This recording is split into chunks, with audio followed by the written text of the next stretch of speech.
బ్రహ్మగారు మనం సినిమా తీయాలి అని ఒక చాలా సంవత్సరాల నుంచి అంటూ ఉన్నాం, సరే చేద్దాం అనుకుంటూ వస్తూనే ఉన్నాం.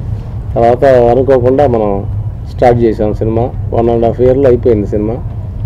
నెక్స్ట్ మరి ఈ నెలలో 30వ తారీఖున సినిమా రిలీజ్ పెడుతున్నాం. డైరెక్టర్ గారు చాలా చక్కగా సినిమా తీశారు. రాజేంద్ర ప్రసాద్ గారు చాలా చాలా బాగా చేశారు. మరి దీంట్లో సోనీ శెట్టిస్టా అనే ఒక మరి లేడీ కూడా అమ్మాయి ఇప్పుడు అనుకోకుండా వైజాగ్లో షూటింగ్లో ఉంది, రాలేకపోయింది. అశోక్ కుమార్ కూడా రాజేంద్ర ప్రసాద్తో పాటు బ్రహ్మాండంగా నటించారు. వీరందరూ మాకు ఆ సినిమాకి జీవం పోశారు. శనసారాకు గారు ఈ సినిమా చూసి అవార్డు సినిమాని ఆమె కూడా చాలా సర్టిఫికేట్ మాకు ఇచ్చింది. మాకు చాలా సంతోషంగా ఉంది. అదేవిధంగా చెప్పాలంటే 30వ తారీఖు రిలీజ్ పెట్టాం. ప్రేక్షకుల దేవుళ్ళు, సినిమా దేవుళ్ళు అందరూ కూడా మమ్మల్ని ఆదరించి ఈ సినిమాని అందరూ కూడా చూసి ఆనందించాలని కోరుతూ జయప్రదం చేస్తున్నాం. ఈరోజు టాప్ ర్యాంకర్స్ అనే ఒక చక్కని సినిమాని 30వ తేదీ రిలీజ్ చేసే సందర్భంగా పాత్రికేయ మిత్రుల్ని, మీడియా మిత్రుల్ని, మా ప్రియమైన ఆడియన్స్ని అందరినీ కలిసి ముచ్చటించాలని ఈ రోజున కలవడం జరిగింది. మీరు వెనక పోస్టర్ చూసుంటారు. ఆ పోస్టర్ మీకు సగం కథ చెబుతూ ఉంటుంది.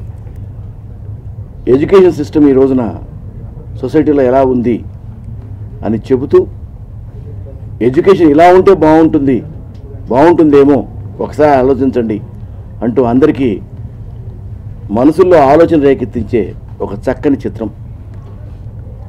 గోళ్ళపట్ల నాగేశ్వరరావు గారు డైరెక్టర్గా చాలా చాలా చక్కగా తెరకెక్కించిన చిత్రం ఇది. ఆద్యంతం ఎంటర్టైన్మెంట్గా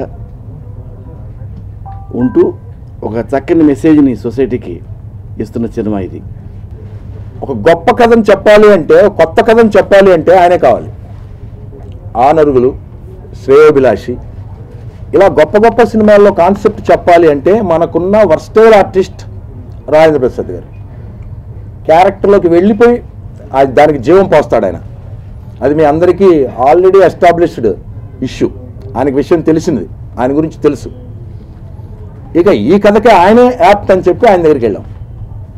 ఆయన కథ విన్నారు, చాలా ఎగ్జైటింగ్ ఫీల్ అయ్యారు. నాకు తెలిసి తెలుగు చలనచిత్ర చరిత్రలో ఇటువంటి కథ స్క్రీన్ మీద రాలేదు. సహజంగా సినిమా చూసిన వాళ్ళందరూ చెప్తుంటారు, సార్ సినిమాలో ఆ సినిమాలో ఉందండి, ఈ సినిమాలో ఉందండి, ఒక సగం ఆ హిట్ సినిమా, ఇంటర్వెల్ వరకు ఇంకో హిట్ సినిమా, ఇంటర్వెల్ తర్వాత ఇంకో హిట్ సినిమా, 4 హిట్ సినిమాల కథలు తీసుకుని ఒక కథ తయారు చేసి నడుస్తున్నటువంటి వ్యవస్థ ఇది ప్రజెంట్.